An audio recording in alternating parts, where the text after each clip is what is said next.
Hi, this is Kathy Horn for ELPA 6872 News, looking at today's top stories in ethics and technology.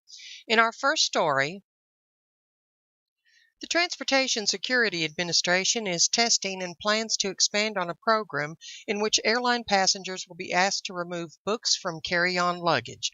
The plan has been discussed by TSA for several weeks now, but it attracted attention this weekend when the American Civil Liberties Union released an analysis of the proposal that noted concerns about passengers having to reveal what they are reading.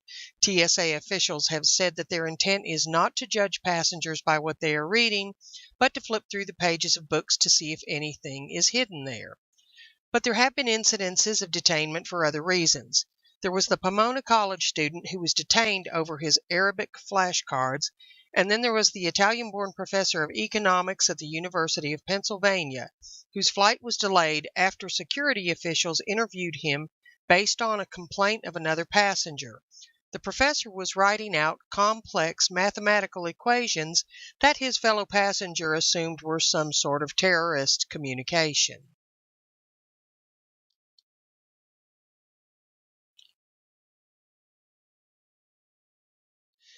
Henry Reichman, Professor Emeritus of History at California State University at East Bay and Chair of the American Association of University Professors, Committee A on Academic Freedom and Tenure, states, "Academics are unsurprisingly big readers, and since we don't simply read for pleasure, we often read materials with which we disagree, or which may be seen by others as offensive. For instance, a scholar studying terrorism and its roots may well be reading, and potentially carrying on a plane, books that others might see as endorsing terrorism."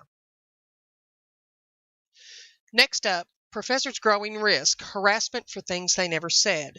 When Johnny Eric Williams, an associate professor of sociology at Trinity College, became an extreme example of the phenomenon this week, his employer, a small private institution in Connecticut, ended up closing the campus on Wednesday in response to threats apparently stemming from an article about him on Campus Reform, a conservative website that policies Academy for perceived liberal bias. It seems this all started when Williams was accused of making derogatory statements against whites, decrying the violence against the black population. Mr. Williams had riffed on a separate anonymous blogger's post that made such an argument, but he never explicitly expressed such a view himself. His own comments on race and law enforcement, he said, were in response to a police officer's fatal shooting of a black woman in Seattle. It was a distinction without a difference to many who sent Trinity angry emails. On Thursday, Mr. Williams issued a statement in which he said he had gone into hiding far from the campus for his safety and apologized to Trinity for the fear and anxiety the controversy over his remarks had brought it, the Hartford Courant reported. The nation's college faculty members have long been coming under fire, not for statements they actually made, but for views ascribed to them by others, said Hans-Jörg Tiede, a senior program officer in the American Association of University Professors, Department of Academic Freedom, Tenure, and Governance. The emergence of the internet and social media made it easier to quickly spread word of such accusations and orchestrate campaigns demanding that faculty members be disciplined. In the article Protecting Scholars Against Attacks from the Right, authors Jesse Daniels and Arlene Stein stated, when faculty members are attacked, college administrators should speak out early and loudly to support them. In order to guard against attacks on academic freedom, faculty members and administrators need to be better prepared. Knowing your rights as a public scholar is important. As of this writing, faculty unions, professional associations, and colleges and universities are woefully behind in adopting policies that protect scholars who come under attack for their engagement in the public sphere. While your institution may have some resources, you're going to have to search for them. For our final report, according to many observers, two major stories, Brexit and the election of Donald Trump, signal a moment of peril for the press, and media around the world are deeply alarmed. The free circulation of malicious lies, the ineffectiveness of fact-checking, the resilience of populist propaganda, racism and sexism, and the emergence of the so-called post-truth era appear to challenge a fundamental cornerstone of ethical journalism, that facts matter for decency and that people want to be well informed when called upon to make politically life-changing decisions. Some have rushed to blame technology and the bottom line priorities of the internet and social media giants such as Google, Facebook, and Twitter for the crisis. Others point to the media's own failures, a deeply flawed and politicized press, and a broadcast system stuck in a metropolitan bubble, itself part of the establishment elite and unable to properly connect with the frustration and anger of people and communities. This may explain why, in the aftermath of the U.S. presidential election, the issue of fake news on the internet created a firestorm in media circles. For months before Donald Trump's election, critics accused Facebook of allowing false and hoax news stories to spread freely across their news feeds. The problem for Facebook is twofold.